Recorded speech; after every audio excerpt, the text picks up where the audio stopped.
Jéhovah, Saint, Jésus-Christ, Saint, Saint-Michel, Saint, Dieu Tout-Puissant, Saint, Dieu d'Abraham, d'Isaac et de Jacob, Saint, nous voulons t'écouter. en vérité. Parle-nous, Seigneur, Amen. au nom de Jésus-Christ. Amen. Orientons nos actions vers le ciel, notre demeure. C'est le thème de cette semaine. Jean 14, versets 1 à 5 sera notre texte de base. Que votre cœur ne se trouble point. Que votre cœur ne se trouble point. Croyez en Dieu. Croyez en Dieu. Et croyez en moi. Et croyez en moi. Il y a plusieurs demeures dans la maison de mon Père. Oui. Si cela n'était pas, oui. Je vous l'aurais dit. Je vais vous préparer une place. Et lorsque je m'en serai allé, oui. Et que je vous aurai préparé une place, je reviendrai et je vous prendrai avec moi, afin que là où je suis, vous y soyez. Vous aussi, oui. Vous savez où je vais. Vous savez où je vais et vous en savez le chemin. Thomas lui dit, Seigneur, nous ne savons où tu vas. Comment pouvons-nous en savoir le chemin? Waouh, alléluia. Alléluia. Orientons nos actions vers le ciel, notre demeure. C'est un thème relatif au 1er et 2 novembre, c'est-à-dire fête des saints et fête des défunts. Moi, ma première question que je me pose chaque année est que, est-ce ce sont les saints même qui ont demandé cette fête ou ce sont les hommes qui ont pris la résolution eux-mêmes de fêter les saints? Reste à savoir. Restez avec moi sur ce thème et vous allez gagner beaucoup. Orientons nos actions vers le ciel, notre demeure. Je vais travailler d'abord sur le thème. Vous savez que moi, j'aime l'enseignement. On ne doit pas dire orientons nos actions vers le ciel, notre demeure. Non. Mais plutôt, on doit dire orientons nos actions vers les cieux. Alléluia. Alléluia. Vers les cieux, notre demeure. Car Dieu n'habite pas le ciel, mais Dieu habite les cieux. 1 Roi chapitre 8, verset 27. Mais quoi? Mais quoi? Dieu habitera-t-il véritablement sur la terre? Dieu habiterait sur la terre, oui. Voici les cieux et les cieux des cieux. Voici les cieux et les cieux des cieux. Ne peuvent te contenir. Oui. Combien moins cette maison que je t'ai bâtie. Donc, dire que Dieu habite le ciel, c'est limiter Dieu. Au commencement même, Dieu n'a même pas créé le ciel. C'est après que Dieu a parlé qu'il est, comment dirais-je, du vide au milieu des eaux. Et c'est là on appelle vide là le ciel que nous voyons. Mais au commencement, Dieu a créé les cieux. Le paradis non plus ne se trouve pas dans le ciel, mais aux cieux. Donc, rectificatif, orientons nos actions vers les cieux, notre demeure. Alléluia. Alléluia. Un jour, on va travailler sur les cieux. On va travailler sur les cieux. Combien de ciel il y a? On va travailler sur ça. Ce thème est un thème eschatologique. D'abord, qu'est-ce que l'eschatologie? Parce que c'est un thème eschatologique chrétien. L'eschatologie, c'est l'ensemble des doctrines ou l'ensemble de doctrines et de croyances portant sur le sort ultime de l'homme après sa mort et sur celui de l'univers après sa disparition. Alléluia. Alléluia. Ou en un mot, l'eschatologie est le dialogue ou le discours sur la fin du monde et la fin des temps. Quand on parle de l'eschatologie, c'est-à-dire c'est le discours qu'on mène sur la fin du monde et la fin des temps. C'est un thème d'équilibre. Si nous disons orientons nos actions vers les cieux, notre demeure, c'est un thème d'équilibre. Même le grand David a dit un jour, je demande à l'Éternel une chose que je désire ardemment, je voudrais habiter toute ma vie dans la maison de l'Éternel pour contempler la magnificence de l'Éternel et pour admirer son temple. Il ne parlait pas du temple, des temples construits sur la terre. Vous savez que David n'a pas construit le temple de Dieu. Donc il parlait de quel temple? Il parlait de la félicité céleste. Alléluia. Alléluia. C'est un thème d'équilibre, un thème sérieux, pouvant nous aider à lever nos yeux vers la sainte montagne. Car la terre ou cette terre est déjà pourrie. Ce monde est en déclic à cause du péché. Les véritables enfants de Dieu doivent savoir que nous sommes déjà dans les derniers temps. Alléluia. Alléluia. Nous sommes déjà dans les derniers temps. Et les signes sont évidents. Écoutez Jésus-Christ, Matthieu chapitre 24, versets 4 à 7.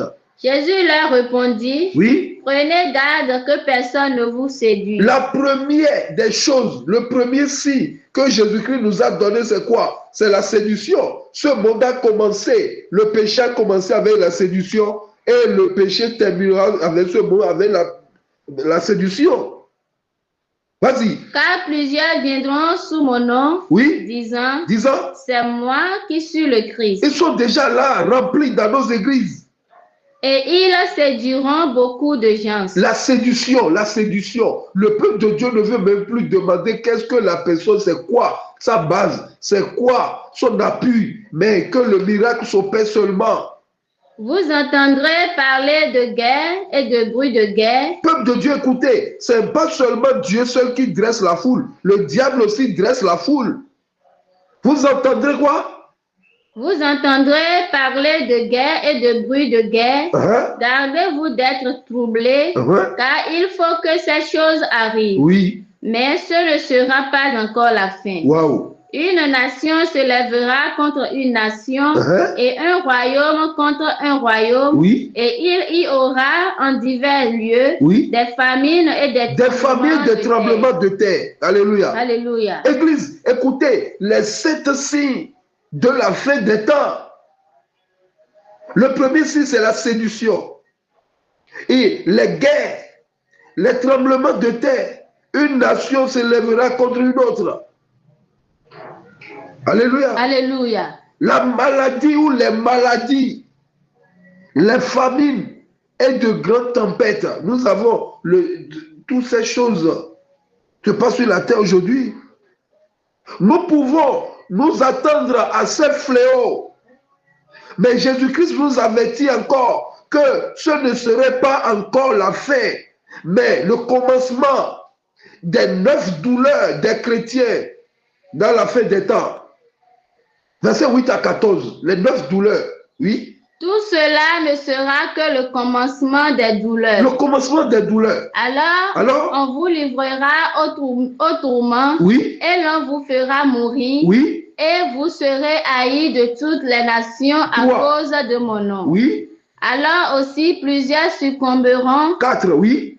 Et ils se trahiront, oui. Se haïront les uns les autres. Oui. Plusieurs faux prophètes se lèveront. Et ils séduiront beaucoup de gens. Waouh. Ils sont déjà là, oui. Et parce que l'iniquité ce sera accrue. La charité du plus grand nombre se refroidira. Oui. Mais celui qui persévérera jusqu'à la fin sera sauvé. Persévérera. Ou bien, recommence. Mais celui qui persévérera jusqu'à la fin sera sauvé. Verset 14. Cette bonne nouvelle du royaume sera prêchée dans le monde entier pour servir de témoignage à toutes les nations. Alors viendra la fin. Alléluia. Alléluia. Voilà les 9 douleurs des chrétiens dans la fin des temps. Église, préparez-vous. Aujourd'hui, on est distrait. Aujourd'hui, on croit que c'est le miracle, c'est fini. Si quelqu'un se lève, peu importe ce qu'il peut toucher, la magie peut toucher quoi? Il dresse la foule, on est derrière lui.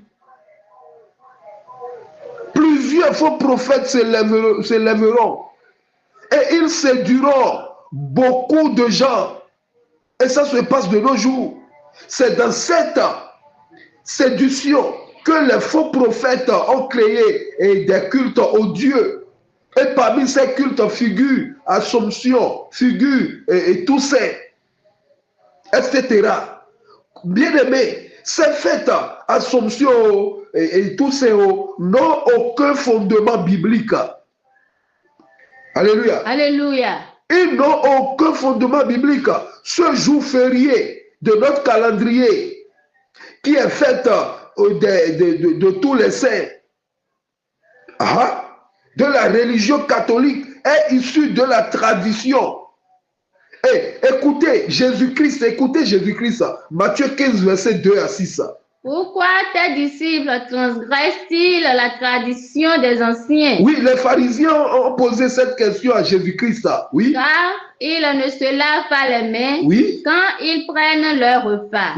Il leur répondit. Jésus-Christ disait. Et vous, pourquoi transgressez-vous le commandement de Dieu au profit de votre tradition? Oui. Car Dieu a dit. Honore ton père et ta mère. Et celui qui maudira celui qui maudira son père ou sa mère sera puni de mort. Mais vous dites, celui qui dira à son père ou à sa mère, ce dont j'aurais pu t'assister est une offrande à Dieu. N'est-ce pas tenu d'honorer son père ou sa mère? Voilà. N'est-ce pas tenu d'honorer son père et sa mère? Quelle question! Regardez les églises aujourd'hui. Alléluia. Alléluia. Et il a ajouté quoi? Hypocrite. Oui, aujourd'hui, pendant qu'il est temps de s'occuper de ses géniteurs, ou bien de s'occuper de son géniteur ou de sa génitrice, les fidèles ont abandonné leurs parents, car un visionnaire, entre griffes, leur a dit que son père ou sa mère, que son père et sa mère est un sorcier. Et depuis ce temps, il a abandonné ses parents et il attend seulement le jour de leur mort pour pouvoir parler des saints. Ils attendent seulement leur mort prochaine. Mais pour faire la fête, les églises de nos jours sont devenues une destruction de nos valeurs éthiques, morales et familiales. Les visionnaires sont devenus des cassos pour bien naquer les fidèles sans la connaissance. Ces vendeurs d'illusions ont détruit les familles pour bien les arnaquer. Ils les ont séparés des pères et des mères, de leur père géniteur et de leur mère génitrice. Pour bien arnaquer les fidèles, ils ont détruit les familles. Alléluia. Alléluia. Ils ont séparé les enfants de leurs parents. Mais vous allez payer un jour tous ces désagréments que vous créez dans les diverses familles, à moins que vous vous repentiez. Alléluia. Alléluia. Car après avoir participé à la tuerie de leurs parents, vous leur demandez d'écrire les noms de leurs parents sur une feuille, d'écrire le nom des parents qui sont morts sur une feuille, pour venir prier pour les saints. Alors que ces parents sont morts sans une assistance. Et maintenant, vous allumez des bougies pour leurs parents, pour dire que c'est des saints. Ces derniers sont devenus des saints un jour. Non. Bien-aimé, c'est de l'hérésie. On ne devient pas saint après la mort. On devient saint en acceptant Jésus-Christ comme son Seigneur Sauveur personnel lorsqu'on est encore en vie. Ce n'est pas après la mort que ton Père deviendra saint. Alléluia. Alléluia. Mais nos parents même ont respecté la nature. De nos jours, qui respectent quoi encore dans ce monde? Dans l'église aujourd'hui, on vilipende les vieux. On attache la sorcellerie à leur cou. Peu importe, on ne veut plus rester avec les vieux. Les fidèles de l'ECC, il y a des loups dans la bergerie. Vous avez besoin de la lumière, qui est la parole de Dieu. La seule qui dira mieux la vérité pour vous, c'est la parole de Dieu. Paul va loin et dit, Colossiens 2, verset 8. Prenez garde que personne ne fasse de vous sa proie. Fidèle. Par la philosophie. Prenez garde que personne ne fasse de vous sa proie. Donne à manger à tes parents. Ne donne pas à manger à un visionnaire. Donne à manger à ton père. Donne à manger à tes parents. Ne deviens pas la proie de quelqu'un par sa philosophie. Oui. Et par une vaine tromperie, s'appuyant sur la tradition des hommes, oui. Sur les rudiments du monde, oui. Et non sur Christ. Est-ce que Christ nous a dit de fêter les saints? Réveillez-vous, Église. La seule fête que nous attendons avec les saints, nous-mêmes, nous serons saints en ce moment.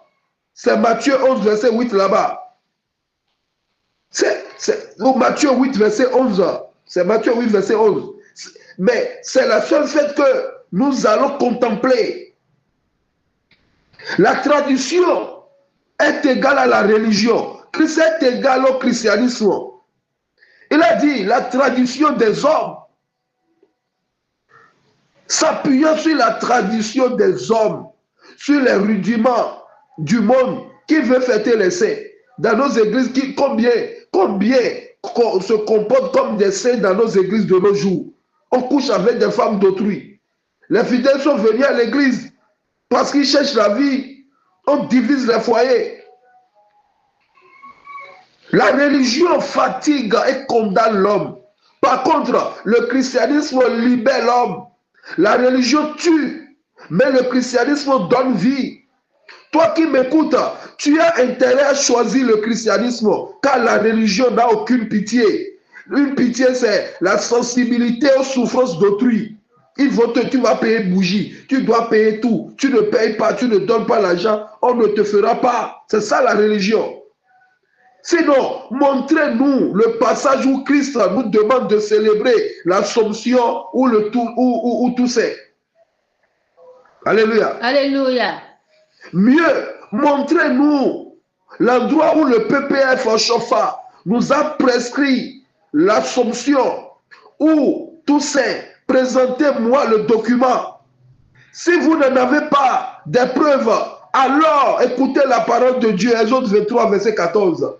3 fois par année, oui. Tu célébreras des fêtes en mon honneur. Voilà ce que la Bible nous a conseillé. Et c'est ce que Papa Chofa nous a donné. Les 3 fois là sont la Pâque, à Pentecôte et Tabernacle.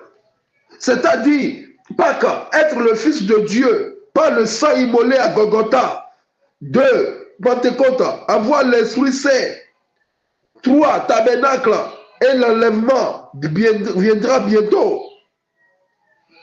Tout le reste de ces fêtes, tout le reste des fêtes-là, dans les églises, sont des mains-d'œuvre des hommes, des traditions humaines. Un véritable chrétien n'est pas de ce monde. Un véritable chrétien n'est pas de ce monde. Il est de ce monde temporairement, mais il rentrera bientôt dans sa demeure. Un véritable chrétien est debout dans ce monde, mais il est assis dans les lieux célestes. Éphésiens 2, verset 6.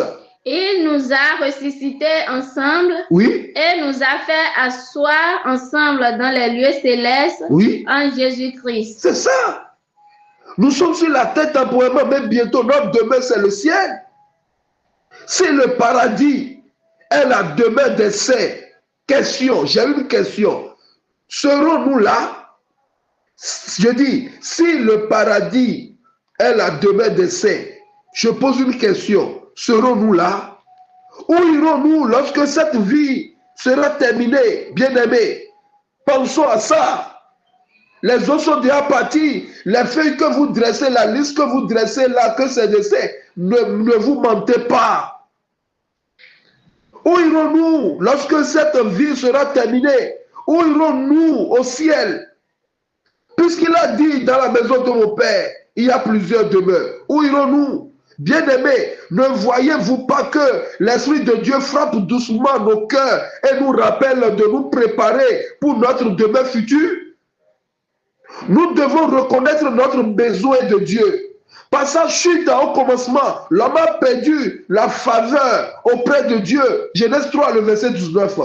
C'est dans la sueur de ton visage que tu mangeras du pain, oui, jusqu'à ce que tu retournes dans la terre d'où tu as été pris, oui, car tu es poussière, car tu es poussière, et tu retourneras dans la poussière. La faveur est retirée. Or, la faveur de Dieu était sur eux et ils vivaient paisiblement jusqu'au jour de la désobéissance. Bien-aimés, nous devons nous repentir de nos péchés et trouver le pardon par le sang de Jésus qui seul peut restaurer cette relation. Aucune prière ne peut restaurer cette relation. Aucun culte ne peut restaurer cette relation. Aucune fête ne peut restaurer cette relation. Sinon, le sang de Jésus. La fête de Toussaint ne peut rien pour quelqu'un. Même pour ceux qui sont partis, pour ceux qui sont morts, et maintenant pour ceux qui sont vivants. La fête de Toussaint ne peut rien pour quelqu'un. Alléluia. Alléluia. C'est ça. Alors, Dieu nous pardonne à cause du sang de Jésus. Et nous accepte tels que nous sommes. Nous devons être des enfants de Dieu. Nous devenons aussi des enfants de Dieu par le sang de Jésus. Et nous accepte tels que nous sommes à cause du sang de Jésus. Ce n'est pas à cause de nos traditions. Alléluia. Alléluia. La parole de Dieu dit, Jean 3, verset 5-6. Jésus répondit, oui, en vérité, je te le dis, oui, si un homme ne naît d'eau et d'esprit, oui, il ne peut entrer dans le royaume de Dieu. Il peut fêter n'importe quelle fête de tous les saints, tous les 24 vieillards, fête des 24 vieillards, fête de Michael, fête de Gabriel, fête d'Uriel, fête de... Tout, tu peux fêter. Il dit quoi, verset 5, il dit quoi? Jésus répondit, en vérité, je te le dis, si un homme ne naît d'eau et d'esprit, il ne peut entrer dans le royaume de Dieu. Oui. Ce qui est né de la chair est chair, oui, et ce qui est né de l'esprit est esprit. Laisse rentrer, vautrer dans le péché sexuel et dis que tu fêtes les saints. Couche-toi dans l'impudicité et dis que tu fêtes les Toussaint. Et chaque année, toi, tu fais Toussaint. Et malgré ça, tu n'es pas né de nouveau. Pour des habits sacerdotaux, prends le grade que tu veux et fais bien Toussaint.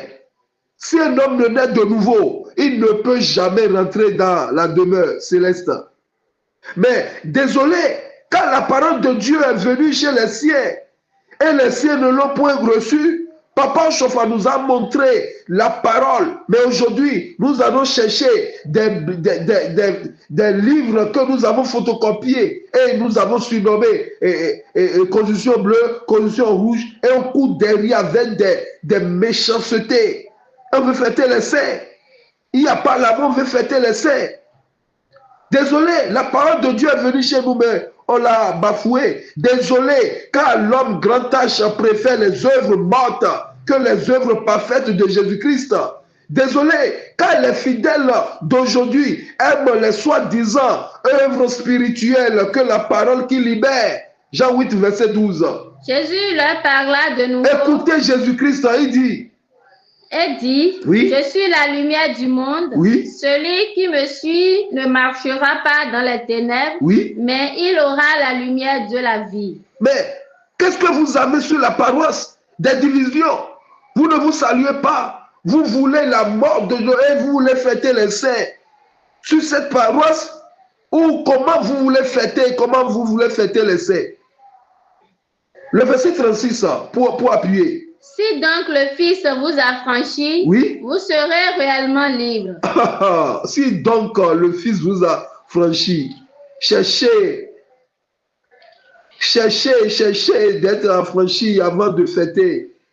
Jésus-Christ même a dit dans Matthieu 24, 37 là-bas que ce qui s'est passé au jour de Noé passera, les hommes aimeront fêter et ainsi de suite et laisser ce qui est essentiel. Si réellement le Fils vous a franchi, paradis est la demeure des saints. Je pose bien la question, serons-nous là? Quelle que soit la paix que nous avons ou la paix que nous ressentons dans ce monde, c'est un avant-goût du plein repos que nous aurons dans notre demeure éternelle. Quelle que soit la voiture ou le véhicule que tu as, ça, c'est un avant-goût. Orientons nos actions vers les cieux, notre demeure. Chaque véritable chrétien peut avoir dans son cœur une preuve convaincante qu'une demeure lui est préparée au ciel. Est-ce que tu es convaincu? Est-ce que tu es convaincu qu'une demeure t'attend là-bas? C'est en ayant cette foi convaincante que nous avons une demeure préparée aussi dans les cieux, que nous pouvons commencer par orienter nos actions vers les cieux. Mais la personne ne sait même pas qu'il y a le ciel, il y a le paradis. Il dit que le paradis et l'enfer sont des mythes. Et comment il veut maintenant orienter ses actions? La première des choses, c'est de montrer à la personne qu'il soit consciente d'abord que le ciel existe, que le paradis existe. Écoutez Jésus-Christ, Jean 14, le verset, commence par le verset 1, 2, 3. Que votre cœur ne se trouble point. Oui. Croyez en Dieu et croyez en moi. Oui. Il y a plusieurs demeures dans la maison de mon Père. Si cela n'était pas, je vous l'aurais dit. Oui. Je vais vous préparer une place. Oui. Et lorsque je m'en serai allé et que je vous aurai préparé une place, oui, je reviendrai, oui, et je vous prendrai avec moi, afin que là où je suis, oui, vous y soyez aussi. Afin que là où je suis, vous y soyez aussi. Waouh! Le ciel est au-delà de toute compréhension humaine. Seul Jésus-Christ peut nous parler du ciel. Alléluia. Alléluia. La maison de Dieu, les cieux, est au-delà de tout ce que nous pouvons manifester ou parler ou comprendre ici. Raison pour laquelle plusieurs des chrétiens ne savent pas comment orienter leurs actions vers les cieux.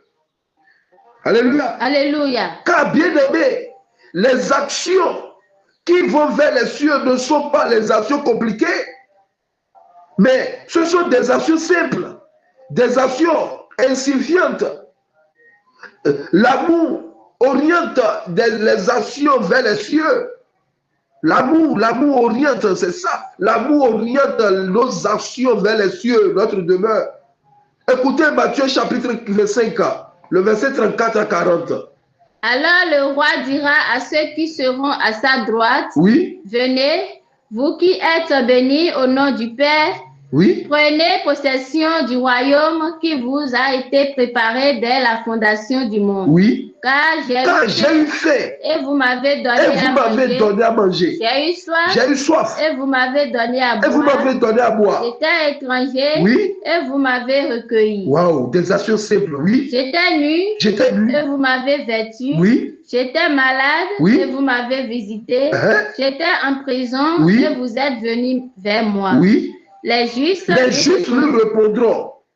Seigneur, quand t'avons-nous vu avoir faim? Oui. Et t'avons-nous donné à manger? Oui. Ou avoir soif? Et t'avons-nous donné à boire? Quand t'avons-nous vu étranger? Oui. Et t'avons-nous recueilli? Ou nu? Et t'avons-nous vêtu? Quand t'avons-nous vu malade? Oui. Ou en prison?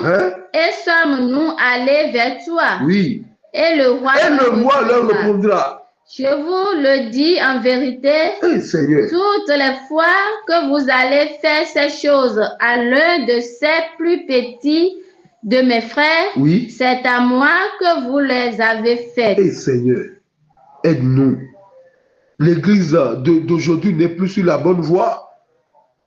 Je veux que dans ce passage, je peux entendre que parce que vous avez construit des temples, parce que vous avez construit vos maisons, mais il a dit, ah, Seigneur, aide-nous. J'étais nu et vous m'avez vêtu. J'étais malade. Il nous envoie où? Dans les hôpitaux. Il nous envoie où? Il nous envoie dans les orphelinats. Il nous envoie où? Il nous envoie dans les prisons. Ce sont ces actions qui vont vers les cieux. Ce n'est pas le nombre de voitures qu'on a payé. Ce n'est pas les habits sacerdotaux qu'on a coulus. Non, il a dit Lorsque vous faites tout cela au plus petit de mes frères, c'est à moi. Alléluia. Alléluia. Seigneur, aide-nous, papa. L'église d'aujourd'hui est devenue le monde veut se ressembler à l'église. Voilà comment on oriente les actions vers les cieux. Ce sont ces actions qui nous payent des outils pour la construction de nos demeures respectives au ciel. Alléluia. Alléluia. Ce n'est pas des millions qu'on dépense qui comptent, mais la manière dont on a dépensé. Avec Dieu, ce n'est pas la quantité, c'est la qualité. Avec Dieu, c'est la qualité du cœur qui donne. Ce n'est pas la quantité. Luc chapitre 21, le verset 1 à 4. Jésus, ayant levé les yeux, vit les riches qui mettaient leur offrande dans le tronc. Il vit aussi une pauvre veuve qui y mettait 2 petites pièces. Et il dit, je vous le dis en vérité, cette pauvre veuve a mis plus que tous les autres. Car c'est de leur superflu que tous ceux-là ont mis des offrandes dans le tronc, mais elle a mis de son nécessaire tout ce qu'elle avait pour vivre. Mais dans ce texte, les pharisiens n'ont pas compris le plan d'action de Dieu. Avec Dieu, le sacrifice pèse plus que l'offrande. Une offrande, c'est donner une partie de ce que l'on a. C'est le cas de Caïn, c'est le cas d'Ananias et de Saphira. Ceux-là, leurs actions sont orientées vers la terre. Or, l'action qui touche Dieu, l'action qui touche Dieu sont celles qui sont orientées vers les cieux. Voyez-vous, cette dame, pauvre veuve, elle a orienté ses actions vers les cieux. Mais les pharisiens orientaient leurs actions vers la terre. Bien-aimé, tu orientes tes actions où? Tu es à l'église, dans le temple, tu orientes tes actions où? Tu fais à l'Aga, on t'embaume, on te fait tout, tu orientes tes actions où? Tu fais Zindo, tu orientes tes affaires où? Tes actions où? Tu célèbres Dieu, mais tu cours derrière les femmes. Tu orientes tes actions où? Mais où est ton mari? Où est ton mari, jeune dame? Pourquoi tu as laissé ton mari? Pourquoi tu as quitté le foyer? Tu orientes tes actions où? Vieux. Mais tu cours derrière les filles qui ont l'âge de ta Benjamin. Tu orientes tes actions où? Ce n'est pas la quantité, ce n'est pas avoir une voiture. Jésus-Christ a validé parce que cette dame, elle a fait un sacrifice, mais les autres, ils sont dans l'offrande.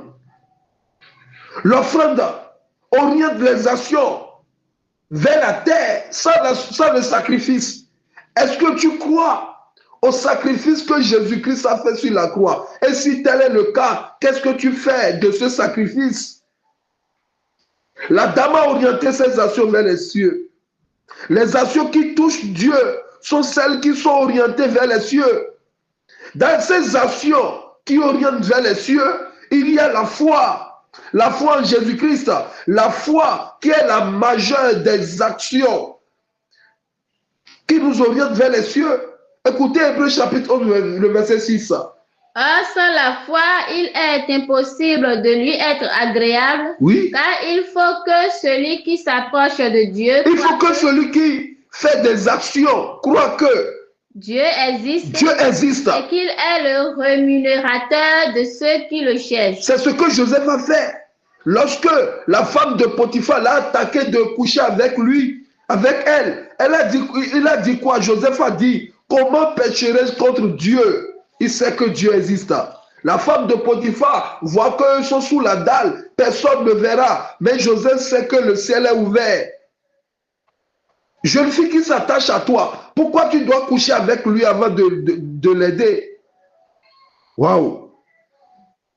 Tes actions, où tu orientes tes actions, bien-aimé.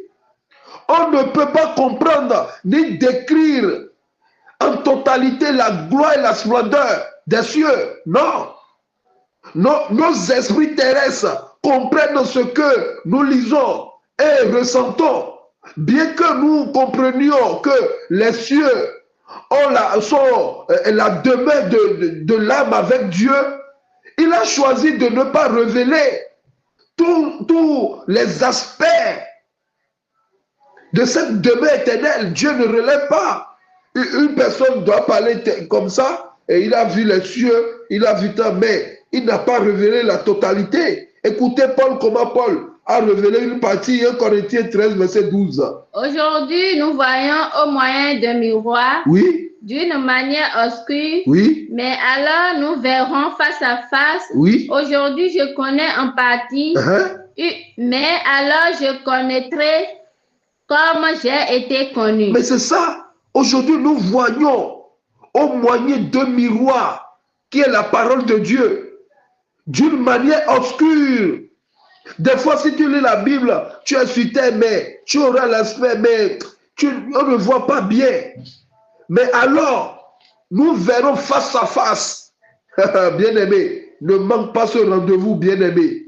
Ne manque pas ce rendez-vous. Ne t'attache pas au fait de la terre. Ne t'attache pas au fait, les fêtes que les hommes, la tradition des hommes. Il y a une grande fête qui nous attend, bien-aimé. Et nous verrons face à face. Orientons nos actions vers les cieux, notre demeure. Est-ce que c'est ta demeure? Si c'est ta demeure, tu dois te comporter comme les célestes. Apocalypse 14, verset 6 à 7. Je vis un autre ange qui volait par le milieu du ciel. Oui. Ayant un évangile éternel. L'ange a quoi? Évangile. Pourquoi tu fuis l'évangile? Oui. Pour l'annoncer aux habitants de la terre, oui, à toute nation, à toute tribu, oui, à toute langue et à tout peuple. Wow. Il disait d'une voix forte. Il disait d'une voix forte. Craignez Dieu. Craignez Dieu. Et donnez-lui gloire. Et donnez-lui gloire. Car l'heure et son jugement est venu. Et adorez celui qui a fait le ciel et la terre et la mer et les sources d'eau. Écoutez. Orientons nos actions vers les cieux, notre demeure. Celui qui a la crainte de Dieu, ce qu'Apocalypse dit là, que j'explique, Apocalypse 14, 6 à 7. Celui qui a la crainte de Dieu oriente déjà ses actions vers les cieux. Celui qui donne gloire à Dieu oriente déjà ses actions vers les cieux. Celui qui fait adoration à Dieu oriente déjà ses actions vers les cieux. Il ne suffit pas de dire que je vais avoir l'argent d'abord avant d'orienter. Non, non, non, non, non. Il faut avoir la crainte de Dieu. Crains Dieu. Il faut avoir, donne gloire à Dieu. Ne donne pas gloire à toi-même. Tu ne fais rien. Tu peux être prophète devant. Tu es gardé de temps. Bientôt, tu partiras. Dieu continue de choisir. Il ne faut pas te vautrer dedans. C'est une grâce. Tu es visionnaire. C'est une grâce. Prédicateur, c'est une grâce. On t'a fait. Oriente maintenant des actions vers les cieux. Tu ne crains pas Dieu. Tu ne crains pas Dieu. Celui qui donne gloire à Dieu. Mais Hérode est mort parce qu'il n'a pas donné gloire à Dieu.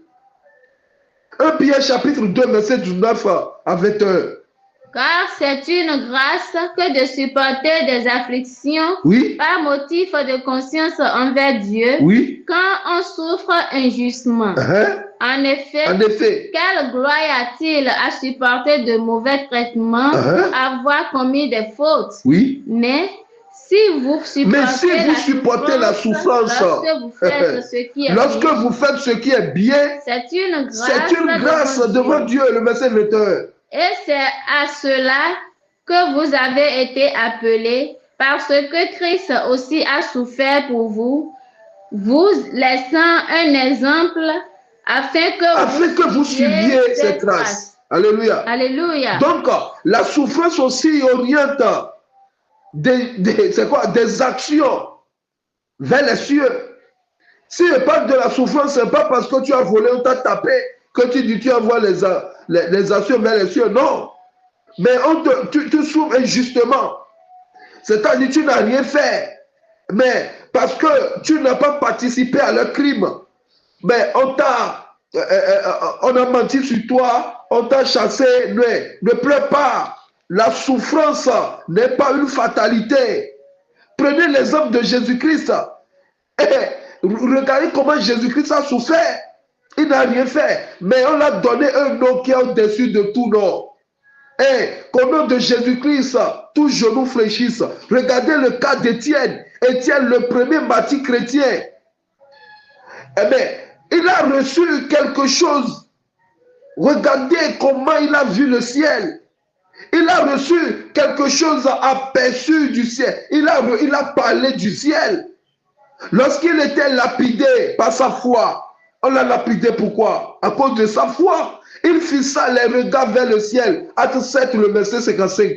Mais Étienne, rempli du Saint-Esprit, et fixant les regards vers le ciel, vit la gloire de Dieu et Jésus debout à la droite de Dieu. Waouh! Ça veut dire quoi ça? Étienne. Étienne, ça veut dire quoi? Or, depuis que Jésus-Christ est allé aux cieux, la Bible déclare qu'il est assis à la droite du Père céleste. Mais par la souffrance, Étienne a vu un autre aspect de l'histoire. Mais pourquoi Jésus-Christ était debout à la droite de Dieu et il n'est pas assis? Pourquoi? Parce qu'il a vu une grande action. Des conteneurs d'action qui s'orientent vers les cieux. Il dit, c'est qui ça? Petit, je me lève pour toi parce que, à part moi, tu es le seul qui a dit, Père, pardonne-leur, car ils ne savent pas ce qu'ils font. Jésus-Christ est resté debout. Il est resté debout pour l'accueillir. Orientons nos actions vers les cieux, notre demeure. Bien-aimé, ce n'est pas parce que tu souffres sur la paroisse. Ne laisse pas quelqu'un te dire le contraire. L'objectif, c'est de viser le ciel. Même s'il y a beaucoup de choses concernant le ciel qui ne peuvent être expliquées. Écoute-moi, nous en avons assez pour que nous désirons, avec tous les fidèles à travers les siècles, habiter éternellement la ville que Dieu a préparée pour nous. Alléluia. Alléluia. Hébreux 11, verset 10. Car il attendait la cité qui a de solides fondements. Abraham, Isaac, Jacob, tous ces patriarches attendaient la cité qui a de solides fondements. Oui. Celle dont Dieu est l'architecte et le constructeur. Ce n'est pas un humain, ce n'est pas une œuvre humaine, c'est Dieu même qui est l'architecte et le constructeur. Écoutez ceci, c'est formidable, le verset 13 à 16. C'est dans la foi qu'ils sont tous morts, sans avoir obtenu les choses promises. C'est des gens que nous voulons fêter là. Est-ce que vous êtes sûr qu'ils sont morts dans la foi?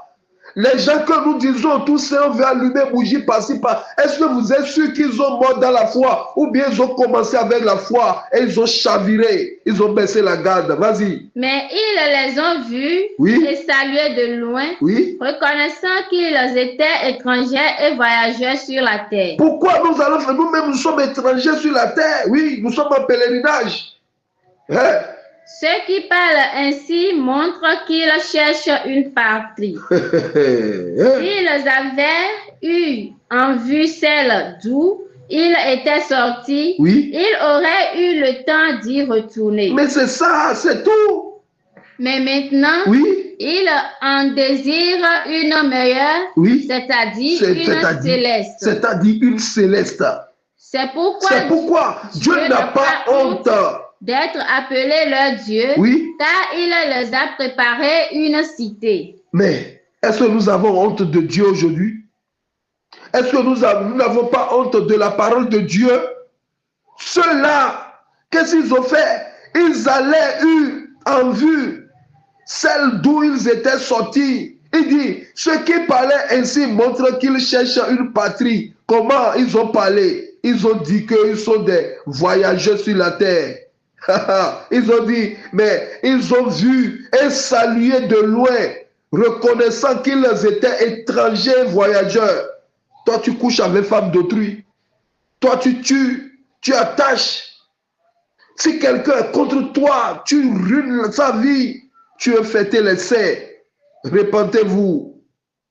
Nous sommes en escale sur la terre. Nous sommes des voyageurs. Nous sommes en pèlerinage. Bientôt, chacun partira. Peut-être tout ce qui viendra en 2025, tu ne fêteras pas sur cette terre. Bien-aimé, Répands-toi. Répands-toi afin qu'il ne soit trop tard. Répands-toi. Oriente tes actions vers les cieux. N'oriente pas tes actions vers la terre. Caïn a orienté son offrande vers la terre. Dieu, Jésus-Christ a refusé. Mais Abel a orienté son offrande vers les cieux. C'est l'obéissance. Caïn était dans la désobéissance. Abel était dans l'obéissance. Orientons nos actions vers les cieux. Notre demeure, c'est l'obéissance. Soyez bénis. Amen. Au nom de Jésus-Christ. Jéhovah, Jésus-Christ, Saint-Michel, Dieu Tout-Puissant. Ta parole vient d'être libérée. Touche les cœurs. Au nom de Jésus-Christ. Amen. Amen. Amen. Au nom de notre Seigneur Jésus-Christ. Alléluia. Alléluia. Alléluia.